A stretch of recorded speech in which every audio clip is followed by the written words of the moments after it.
Good morning everyone. आज है 13 सितंबर और हम करने जा रहे हैं अपना आज का एडिटोरियल। लेकिन उससे पहले एज यूजुअल वोकैब का करेंगे रिवीजन। तो बताइए, कल जो हमने शब्द पढ़ा था रेटिफिकेशन, उसका सिनोनिम क्या है इसमें से?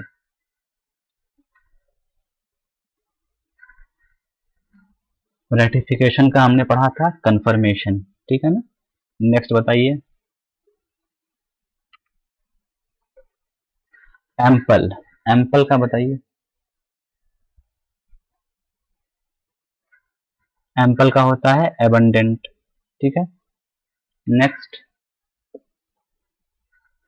स्टेचर, स्टेचर का मतलब होता है ऊंचाई, ठीक है ना, ऊंचाई होता है। तो इसके लिए हाइट शब्द का इस्तेमाल करेंगे, ठीक है।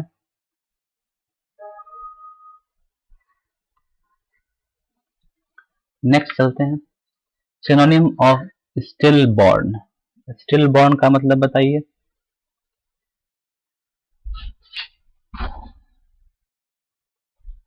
स्टिल बॉर्न का मीनिंग था डेड, बॉर्न एट डेड, लेकिन है तो डेड ही ना, तो डेड के लिए डिसीज शब्द का इस्तेमाल करते हैं। डिसीज्ड, वो सीज हो चुका है। नेक्स्ट वर्ड है एकोम्पेंड। एकोम्पेंड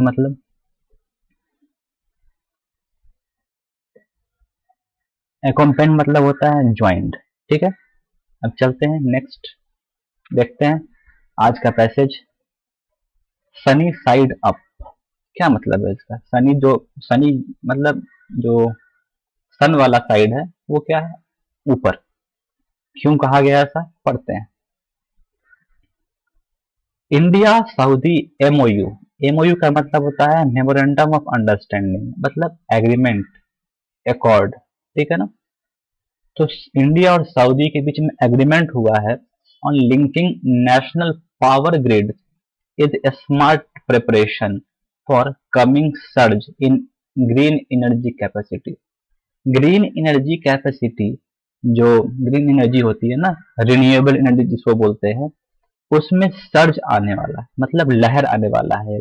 कमिंग सर्ज को देखते हुए स्मार्ट प्रिपरेशन किया है इंडिया और सऊदी ने एमओयू साइन करके, ठीक है। ये बातें बोल रहा है। अब जो हमारा पैराग्राफ है इसको पढ़ते हैं। India and Saudi Arabia signed a memorandum of understanding on September 10 to cooperate in the field of energy. India और सऊदी अरेबिया ने एक एमओयू साइन किया है 10 सितंबर को, ताकि वो एनर्जी के फील्ड में एक दूसरे को कोऑपरेट कर सके, ठीक है ना। कोऑपरेट मतलब भी एक दूसरे को सपोर्ट करना होता है। द हाईलाइट वाज द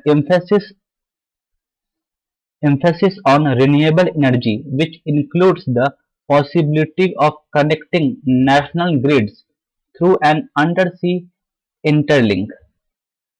कहता है कि जो ये जो एमओयू है ना, उसमें हाईलाइट मतलब मेन बातें क्या थी? मेन बातें ये थी कि रिन्यूएबल एनर्जी पर जोर दिया गया है, ठीक है ना, जिसके अंदर नेशनल ग्रिड्स को अंडर सी इंटरलिंक से जोड़ने पर संभावनाओं के बारे में बात की गई है, पॉसिबिलिटी बात की गई है। Both countries are executing a huge pivot towards renewable energy from traditional sources.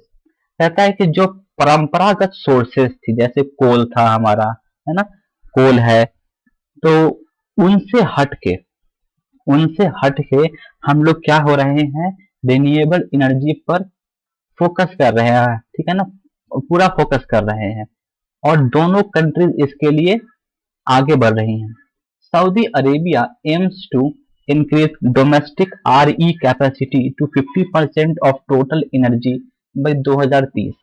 कहता है कि सऊदी अरेबिया का लक्ष्य है कि जो उसकी टोटल एनर्जी खर्च है ना, उसका 50% वो रिन्यूएबल एनर्जी से उत्पन्न करेगा अपना 2030 तक।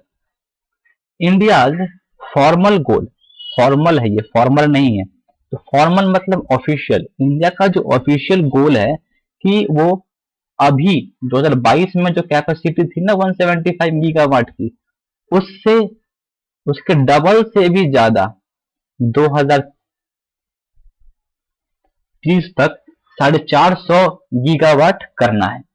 यानी कि देखिए, ये 8 साल का गैप है, 8 साल में 175 से वो चाहता है कि 450 तक हम जा सके, तो 175 का डबल से ये ज्यादा है। तो ये इंडिया का लक्ष्य है, और सऊदी अरेबिया का लक्ष्य है कि जो मेरा टोटल रिक्वायरमेंट है ना, उसका 50% एटलीस्ट मैं 2030 तक रिन्यूएबल एनर्जी से प्रोड्यूस कर पाऊं। ठीक है, डोमेस्टिक का यहाँ अर्थ है नेशनल, इंटरनल या होम ग्रोन। आगे पढ़ते हैं। Both countries mimics a massive global push towards renewable energy. कहता है कि जो मैसिव ग्लोबल पुश है ना टुवर्ड्स रिन्यूएबल एनर्जी, मतलब कि जो पूरी दुनिया, पूरा विश्व जोर शोर से रिन्यूएबल एनर्जी के तहत के लिए आगे बढ़ रहा है, ये दोनों देश भी उसी चीज को कॉपी कर रहे हैं। मिमिक कर रहे हैं मतलब कॉपी कर रहे हैं। ठीक है, IEA forecast that by next year RE capacity addition will take the global capacity of 4500 gigawatt. कहता है कि IEA एक संस्था है, ठीक है ना, उसने ये अनुमान लगाया है, अनुमान दिया है कि अगले साल तक जो हमारी RE कैपेसिटी है, मतलब देखिए आज रिन्यूएबल एनर्जी कुछ होगी, हमने अभी तक कुछ तो बनाया होगा, इसमें जो कुछ एडिशन होगा ना, ये दोनों मिलके 4500 गीगावाट बन जाएगा। तो वही कह रहा है कि RE कैपेसिटी एडिशन, जो एडिशन होगा इन सालों में, will take the global capacity to 4500 gigawatt. तो ये पूरा 4500 गीगावाट हो जाएगा अगले साल तक, which is equal to the power output of the US and China combined, जो कि यूएस, यूनाइटेड स्टेट्स, यूएस और चाइना का जो आउटपुट है ना, आज के टाइम में जो एनर्जी आउटपुट है, ये उसके बराबर हो जाएगा। ठीक है, यानी कि ये दो देश जितना प्रोड्यूस करते हैं एनर्जी, उतना अगले साल तक हम रिन्यूएबल एनर्जी से प्रोड्यूस कर पाएंगे। The top down push towards RE through a combination of fiscal incentives in many countries hasn't quite solved what comes next. कहने का मतलब ये है कि जो भी एफर्ट गवर्नमेंट लगा रही है ताकि रिन्यूएबल एनर्जी को प्रमोट कर सके, और कैसे प्रमोट कर सके, फाइनेंशियल इंसेंटिव दे करके, तो ये चीजें अभी तक फिगर आउट ही नहीं हुआ है। ठीक है ना, कि हमें कितना इंसेंटिव देना है, कैसे इंसेंटिव देना है ताकि ये चीज ग्रो कर सके, प्रमोट हो सके। तो ये चीज फिगर आउट नहीं हो सका है, तो आगे क्या, वही कहता है कि तो फिर जब कुछ फाइनल हो ही नहीं पाया है, तो उसके बाद क्या होना है, what comes next. RE production is linked to right condition such as sunshine unlike energy from fossil fuels. कहता है कि रिन्यूएबल एनर्जी का जो प्रोडक्शन है ना, वो सही कंडीशन पे बेस्ड है, जैसे कि सनशाइन, ना कि unlike fossil fuels. Fossil fuels से जो एनर्जी होती है वो किसी कंडीशन पर डिपेंड नहीं करती है, जैसा जो क्वालिटी है फॉसिल फ्यूल्स की उसके अकॉर्डिंग वो प्रोड्यूस करती है। लेकिन सनशाइन जो है उसके लिए कंडीशन चाहिए, है ना। सनशाइन से अगर मुझे प्रोडक्शन करना है एनर्जी, तो उसके कंडीशन बनेंगे ना कि धूप कितनी है, नहीं है, कि कितना उसमें क्या है, धूप में इंटेंसिटी है, इन सब पर डिपेंड करेगा। जिस कारण से क्या होगा कि जो रिन्यूएबल एनर्जी का जो ग्रिड मैनेजमेंट है वो क्या होगा, मुश्किल होगा, क्योंकि पावर डिमांड जो है वो हमेशा कांस्टेंट नहीं रहता है, एक दिन में भी, पूरे दिन में कांस्टेंट नहीं रहता है। तो इसको जो हम मैनेजमेंट करेंगे ना ग्रिड मैनेजमेंट से, वो थोड़ा सा मुश्किल होगा। ठीक है, India's uneven state-wise RE development provides an insight into the challenge. India का जो अनइवन, जैसे पूरे इंडिया के हर स्टेट में आरई जो का जो डेवलपमेंट है वो हर इक्वल नहीं है, तो ये हमें बता रहा है, ये हमें क्या दे रहा है, इंसाइट कर रहा है। पहले से हमें क्या हो रहा है, हम लोग देख पा रहे हैं, इंसाइट कर पा रहे हैं कि क्या क्या चैलेंजेस हो सकता है ना, प्रोवाइड कर रहा है हमें insight into the challenge. Once storage cost for RE are brought into the picture, the cost calculus of RE is not always attractive. कहता है कि जब कॉस्ट जो है रिन्यूएबल एनर्जी का कितना खर्च आएगा ये सामने आता है ना, सामने आ जाएगा, तो हमेशा कॉस्ट कैलकुलस जो है, जो इसका जो हम कॉस्टिंग करते हैं RE के लिए, वो हमेशा हमें अट्रैक्ट करेगा, ये जरूरी नहीं है। हो सकता है जो रिन्यूएबल एनर्जी है वो हमारे लिए महंगा साबित हो जाए, ठीक है ना। आज भी हम लोग देखते हैं कि जो सोलर पावर प्लांट लगाते हैं हम लोग छत के ऊपर, वो महंगा पड़ता है, ठीक है ना। The ideal solution is to move power through a grid to other locations as there are variation in peak power demand. कहता है कि जो सबसे अच्छा सॉल्यूशन है RE के पावर का इस्तेमाल करने का, कि आप उसको ना कैसे लेके जाइए, ग्रिड के थ्रू, ठीक है ना। क्योंकि जो जो पावर का डिमांड है उसका वेरिएशन होता रहता है, यानी कि वो फिक्स नहीं है, कभी वो पीक पे होता है, कभी वो बहुत डाउन होता है, डिक्लाइन करता है, पीक पे रहता है, कभी कांस्टेंट भी रहता है। तो इसको अगर आप ग्रिड के थ्रू भेजेंगे ना, तो ये एक सही चीज रहेगा। India's huge scale up in RE by 2030 which is likely to be led by solar. India का जो ह्यूज स्केल अप होगा रिन्यूएबल एनर्जी में, वो किस चीज से होगा, सोलर से होगा। Will present significant downstream challenges in terms of grid management.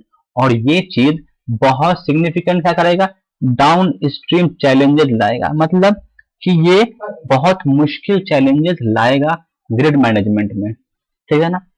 समझिए, यहाँ जो बोला गया कि इंडिया का जो ह्यूज स्केल अप होगा RE में वो सोलर से होगा, तो क्या RE के लिए सिर्फ सोलर ही अवेलेबल है? नहीं, इसके लिए विंड भी अवेलेबल है, इसके लिए हाइड्रो भी अवेलेबल है। तो वही कह रहा है कि ये तीनों से बन सकता है RE, लेकिन इंडिया में मेजरली क्या होगा, सोलर होगा। क्यों? क्योंकि यहाँ पे सन हमेशा प्रेजेंट रहता है, विंड का उतना स्कोप नहीं है, कुछ कुछ एरिया में है बट उतना नहीं है, हाइड्रो भी है लेकिन बहुत ज्यादा नहीं, मैक्सिमम क्या है, सोलर है, ठीक है। अब नेक्स्ट देखते हैं,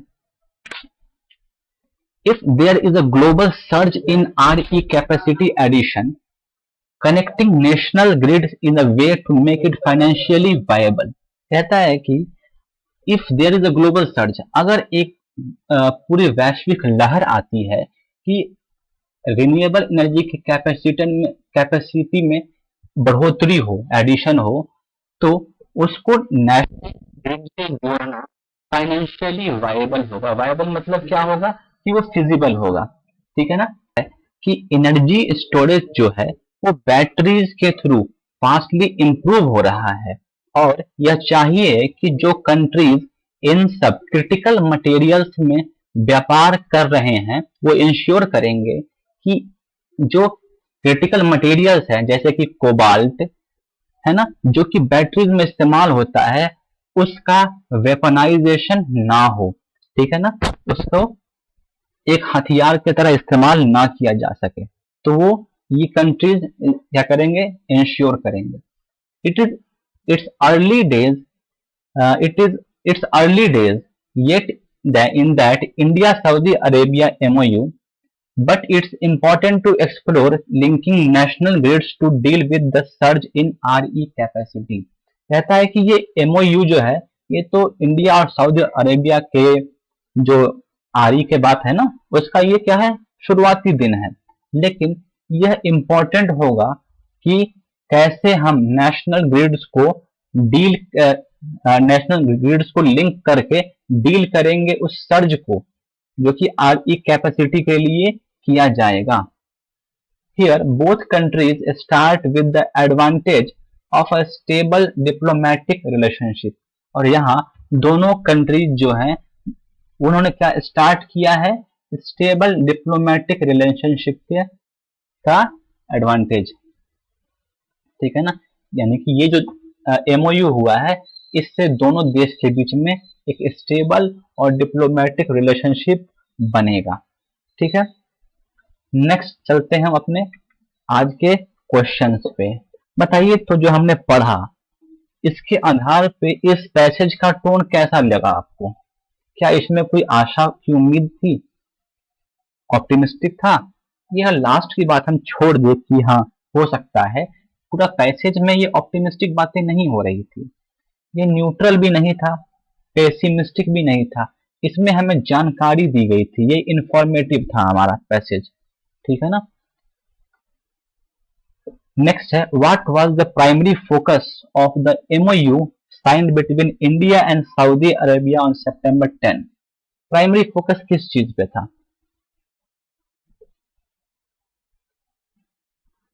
तो हमारा जो प्राइमरी फोकस था वो ज्वाइंट इनिशिएटिव था रिन्यूएबल एनर्जी में, उस पे। नेक्स्ट है हमारा according to the passage what is the ideal solution for managing the variations in peak power demand in India's renewable energy development। Passage के अनुसार आइडियल सॉल्यूशन क्या है?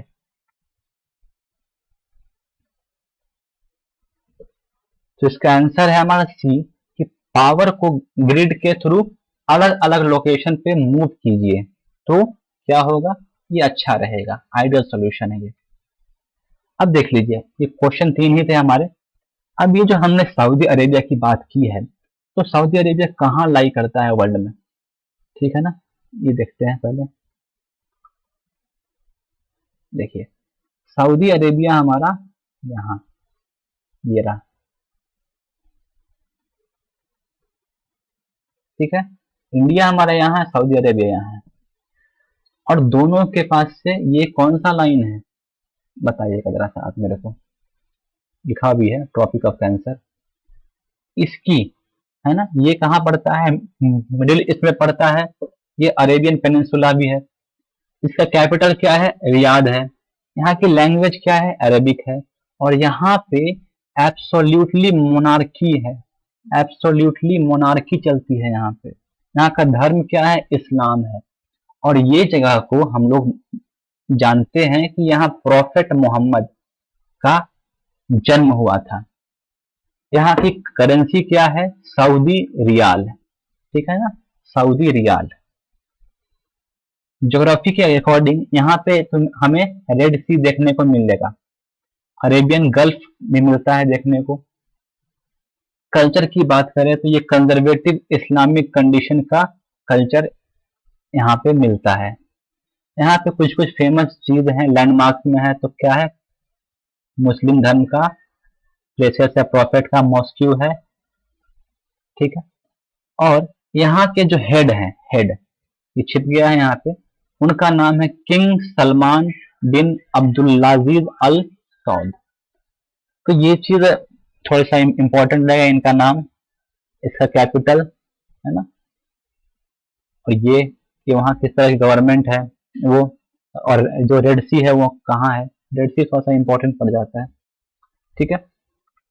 तो वीडियो हमारा खत्म होता है आज का, थैंक यू।